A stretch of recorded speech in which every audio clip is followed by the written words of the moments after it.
so here's the palette again, as is the box. Just a nice metallic box. Mine's a little bit dented. It's not really thick. So, I mean, be careful with that. And the latch on this does tend to not stay shut. I mean, you can see here how, like, it's not even latching. That might be due to the dent I got in it. I think this shut when I first got it. But so now I just keep a rubber band around it while it's in my kit, just in case it doesn't open up and, like, spill everywhere. But here's the palette all together.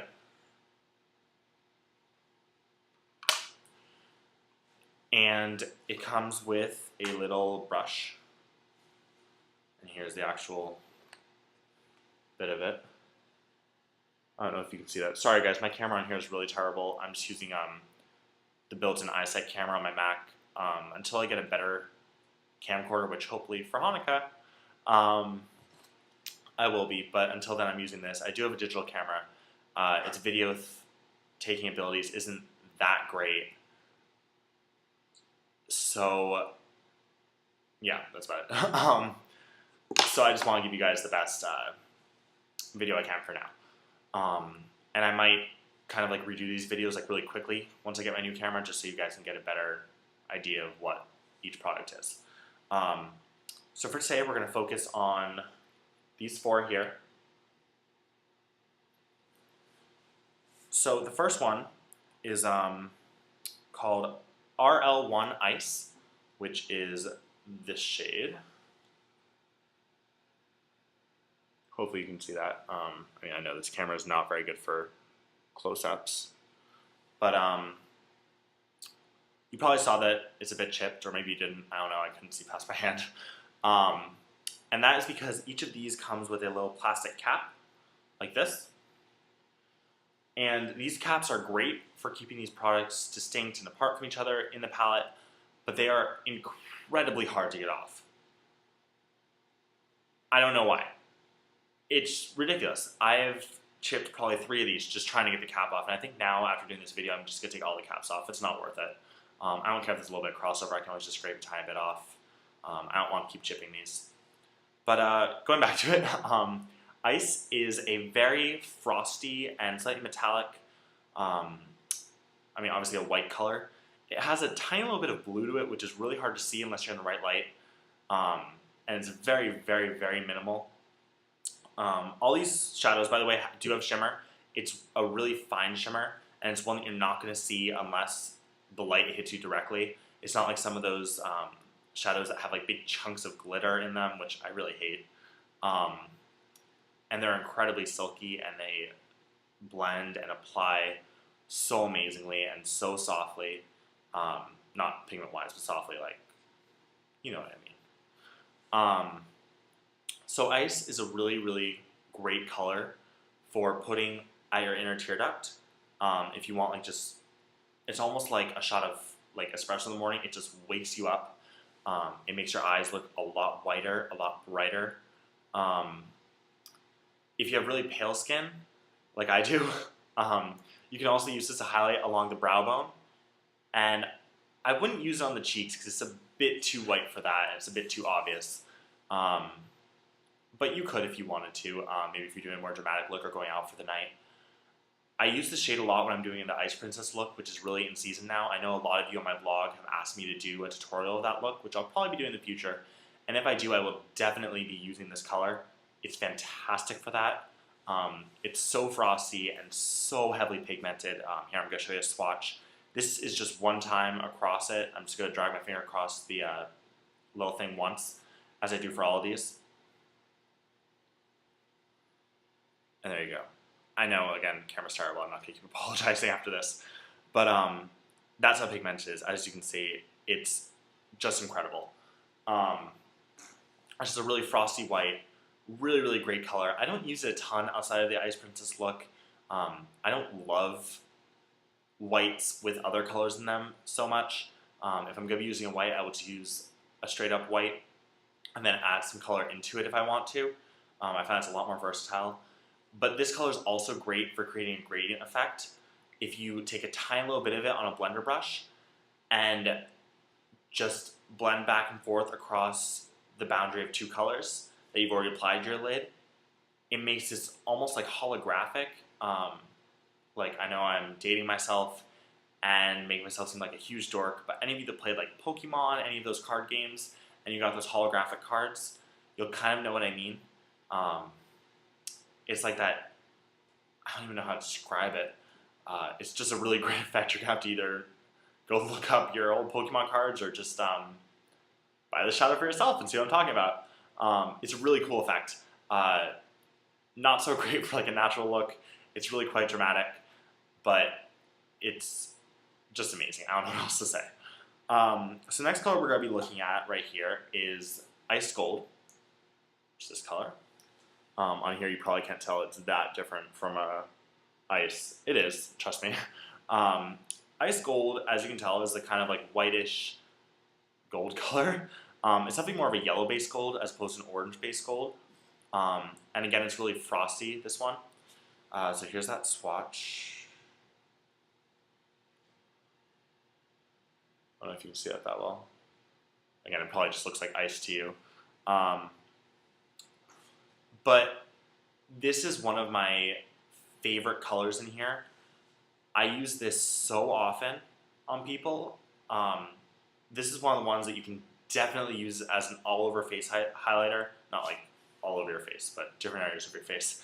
If you have like fairly light to medium light skin, I've used it on people's cupid's bow, on the inner corner of the eye, on the brow bone, down the nose, on the top of the cheekbones. It's just incredible. It creates this really great luminosity. As long as you blend it out, you're not going to have like an obvious line of shimmer. Just don't use too much. It's just a really, really great color for that. I also love using it across the entire lid when I want to make people look a bit more natural. And I just put a tiny bit of a darker shade at the edge of on the outer V of their eye to give it a bit of depth, and just leave it at that. I've had friends tell me that I've done this to them, and people have told them that their eyes have never popped more, they've never looked better. It works on all eye colors, green, brown, blue, lots of those. I especially do like it on green though. I think it works the best with that because as you know, gold eyeshadow and green eyes just works fantastically. The next one we're going to talk about is, it's called Aztec Gold, which is here. And this video really pales out a lot of the eyeshadows, so make sure you take a look at my blog to get a really good look at what the colors actually are. So here's the swatch of that. And Aztec Gold is a fantastic color. It's almost more of an antique gold. It has a pretty even ratio of yellow to orange in it, which I kind of like because it makes it really versatile. It's probably one of the silkiest of the eyeshadows in this palette. Even though they're all pretty close consistency, I definitely find this one applies the most evenly. And even dry, it creates a really metallic effect, which is absolutely gorgeous. I don't use it a ton across the lid for day-to-day wear because it is pretty intense and just really, really like out of control color. Which for a lot of people is just too much for daytime wear. I have used it on friends when they go out at night, which looks great because in like club lighting, it just lights up and it looks amazing. But the biggest thing I use this for is for lining the eyes, especially green, hazel, and brown eyes. I just take a flat liner brush, wet it, pack some of this onto that brush, and make a really thin line across the top and sometimes the bottom of the eye. And it's incredible like that. I often do that and don't even put any other shadow on their eye, or if I do, maybe just like a plain like champagne or a nude, because this looks so incredible just by itself. It really makes those color eyes pop, and because of how heavily pigmented it is, it just stays there forever. And it really makes a great contrast to those eye colors, which is why it makes them look even brighter. I guess that's mostly what I do use the shadow for. I can't really recall that many looks I've created with it besides that, but it's gorgeous for that. I've even done like really thick cat eyes with it, which if you read my blog, you'll know is one of the trends for fall 2010, and it looks amazing for that. Some people it's going to be a bit too metallic, especially if you're slightly older and your eyes are trying to crease, which I'm so sorry about, then this might be a bit too metallic for you and just enhance those lines. So you might want to stay away from this one if that's the case. But it's just a lovely shade, and if I had to pick one shade out of this entire palette that I had to keep and give the rest away, I'd probably pick this one. So the last shade we're going to do for today is called Tangerine, which is a really light orange shade. Here you go. And here is the swatch. Sorry. There you go. Kind of. This is a really interesting color. I mean, honestly, I could not think of a better name for it than Tangerine. Literally, if you think of a tangerine, go ahead, do it now. I'll wait. Okay, so now that you've thought of a tangerine, think of that color, and then look at this, right?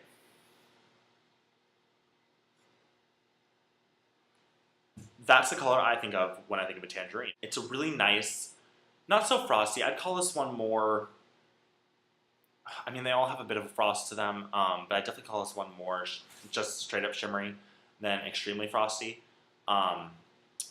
Nice light orange, has a tiny, tiny little bit of yellow in it, just to balance it out, which makes it really nice. Again, this color is not so practical for day-to-day wear. I could see someone putting it on like just the outer V with a nice neutral color on, but definitely not if you work in like a conservative office. Maybe at some restaurants this might fly, but this is a great, great, great going out color. It's a really dramatic color. It's a color that not a lot of people have. Even other makeup artists I've talked to have said that they haven't, not that they've never seen this color, but that they've never worked with this color before. I use it a lot on editorial shoots. I think it's a really fun color. It's great paired with like black liner. I've done it paired with black lips, which is so, so cool. And I mean, I don't know what else to say. It's just a great color to play around with. It's definitely one of those colors where I absolutely think you don't need it at all. It's not necessary to anyone's palette, but for $6, you can definitely afford this, and it's a great addition to anyone's palette. It's probably one of those shades you might wear once a month at most, unless you're really, really creative or you change eyeshadow like 3 times a day, but who does that? So take a look at this. If you have the extra money, the extra space in your makeup kit, and try some stuff out. If any of you find a great day wear look that you can do with this, please send it to me and I will feature it on my blog or on here if you send me a video. I'd love to see that. And I guess that's it. So probably tomorrow or the next day, I'll be doing a review on the next 4, which if we look here, I took out the other ones. Oops. Took out the other ones. Are going to be this shade, which I believe is called Chartreuse, Jade, Platinum, is that it? Silver. It looks like a platinum, but it's called silver. And Azalea.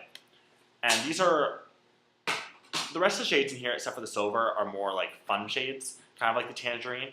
There are definitely some ones in here that are more wearable than Tangerine, but these are the ones that I use a lot for more like editorial looks, for when my friends and I go out. I use it on them. I know a lot of you are going to ask this. I do not wear eyeshadow. I have never worn eyeshadow except when I've been in plays. I am not that type of guy. Sorry. And even in those plays, it's only been like matte brown so that your eyes just don't look featureless. So no, I don't wear it when I go out.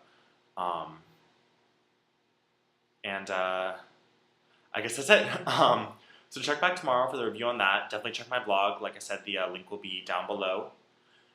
And look there for the swatches of these, which I'll post. It's kind of late. I'll probably post in the morning. But definitely look back for that. And have a great night, y'all. Bye.